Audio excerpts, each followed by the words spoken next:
Magsisigang ako ng sinigang na talakito from Palawan. Ito ang ating talakito ko, ang lalaki. Lagyan natin ng paminta. Tapos lagyan natin ng asin.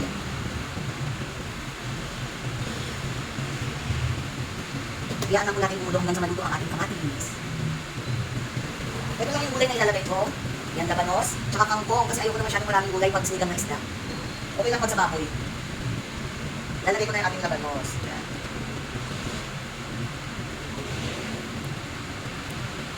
Lalagay tayo ng isang sinigang mix. Iyaan lang natin kumulo, tapos lalagay na natin yung ating isda. Yan, buksan na natin. Lagay na natin yung ating talakito. Ayan na.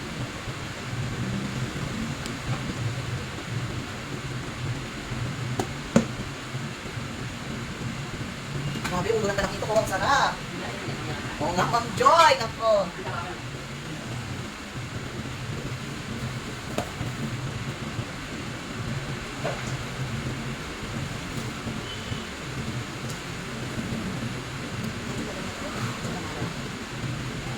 Lagyan natin ng sili para mamaya natin lagay yung ating kangkong. Okay?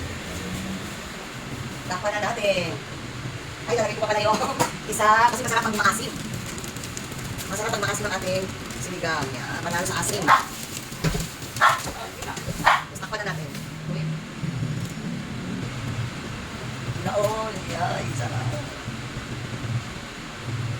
Sarap ng ating kalakito. Ayan ang ating kalakito. Laki. Oo. Yan, o, ito sa'yo, yung malaki. Ayan, kay Ma'am Joy daw to. Yan ang pinakamalaking ulo ng kalakito. Sarap ito. Pwede na natin ilagay yung ano.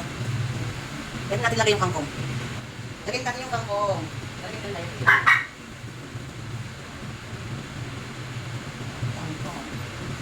Yan lang yung gulay niya. Ayaw ko lang maraming gulay sa isda.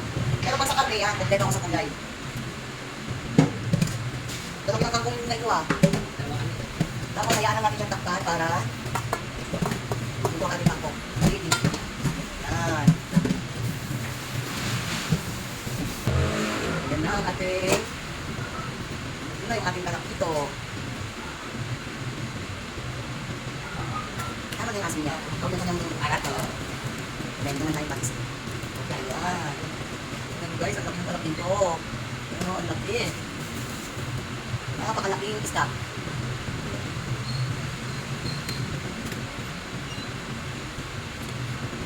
Luto na ang ating talakito, sinigang na talakito. Patay na natin.